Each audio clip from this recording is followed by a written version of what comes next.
I just wonder if Gillette has got the Indian team offside at some point, because he strikes me as the only guy who goes in with that fresh, clean-cut face, and what a fresh, clean-cut face it is. Fuck, it's a great smile, isn't it? I'm happy. I'm happy for Shubman. You know, have to say, friend of the show, Subhaman Gill. And those who attended our live shows will know that we won't go into it, but we had a wonderful chat with him and had to make one of the saddest edits that's ever had to be made afterwards. Did it have to do with throwdowns at Sachin Tendulkar's house? I can't say.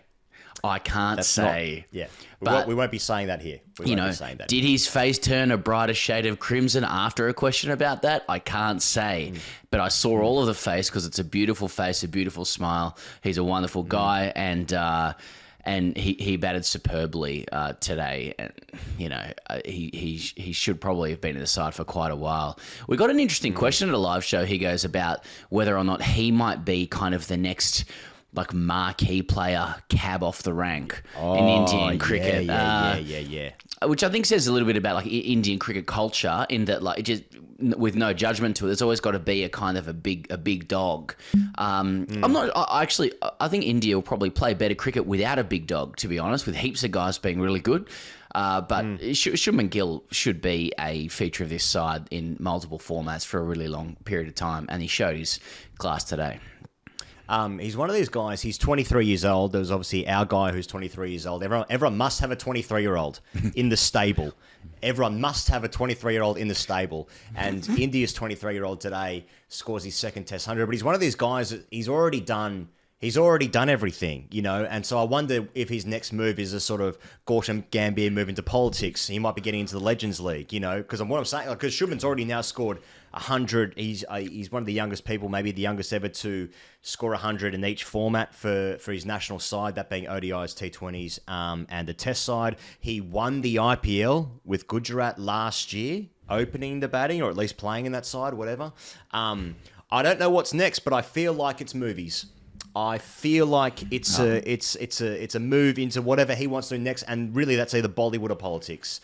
I'm not sure where we're at vis-a-vis getting a stand named after him, but I can see an action pic with him being depicted as some sort of heroic figure, shirts off, airbrush some abs onto him. I'm not sure what the ab situation is with Shubman, but I bet it's decent.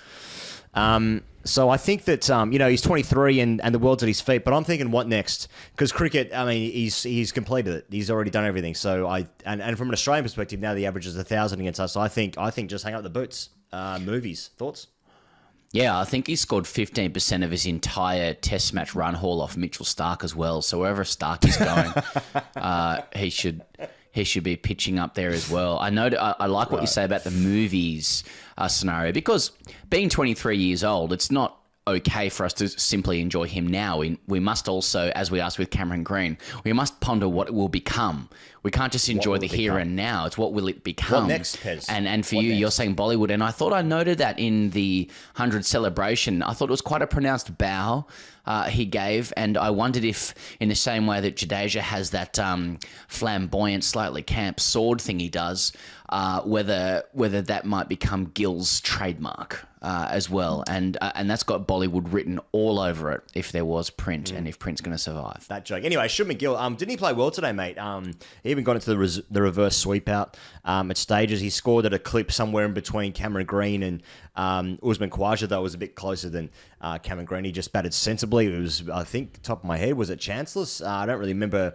I think there was an LBW shout early on where Steve Smith seemed to question how come, even though it hit him outside the line for an LBW, even though he was 4.5 metres down, how come that wasn't out, and how come they didn't retain that review? But apart from that, I can't really think of anything. I mean, it's Jesus good off the back foot. The punches through the offside, and it was calm through the onside. But it's composed, and my heart goes out to KL Rahul a little bit, because he's had to bat on a couple of shit tips, and then he's like, fuck, I wouldn't mind this little flatty here. I mean, it's so flat that, Kohli scored runs. So, I guess, KL Rahul wouldn't have minded to go on this deck, but nah, for me, Shubman Gill is the future. It looks like the future, doesn't it? I'm just so happy that Subhaman Gill is another 23-year-old delivering on the promise. There is so many expectations of him. Shastri said today he'll be the next captain of India.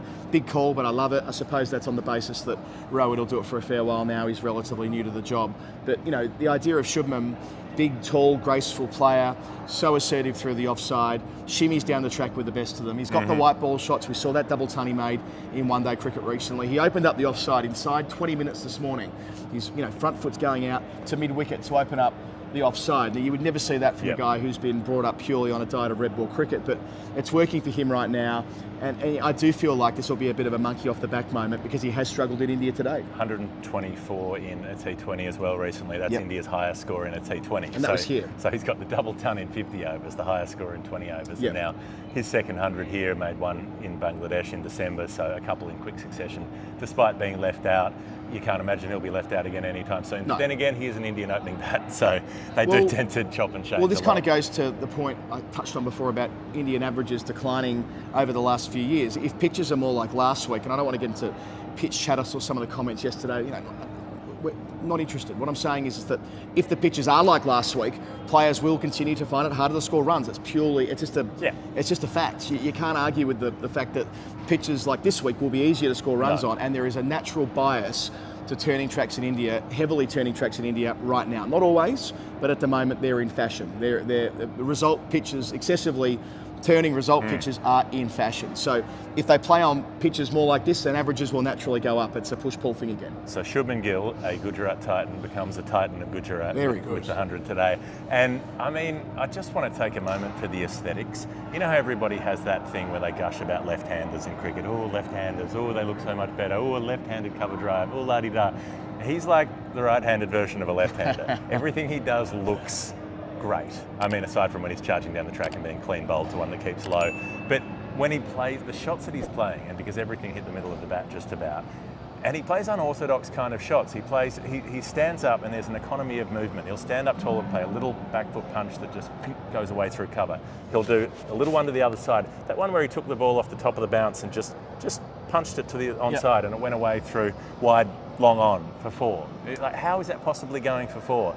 You know, and then the one he smacks lying down the ground over the bowler's head to go from 92 to 96. You know, it was like there were so many shots where when they're played, you go, ooh, and you sit up and you really pay attention. Yeah, the one he went to 50 on commentary, I called it the cover drive, and again, I'm borrowing a lot from my co-commentators today, but Harsh is like, it's not quite a cover drive. He's up tall, and it's just all timing. And it's not like kind of, trying to think of a comparison. It's not Mark Waugh on the balls of his feet pushing through extra cover with an economy of movement. It's a bit different to that. It's more strength through the forearms. Yeah. The bat is more vertical. Horizontal rather. Yeah. Get my verticals and horizontals right. It's more diagonal. Horizontal in its shape, but yet he still manages to hit the ball down.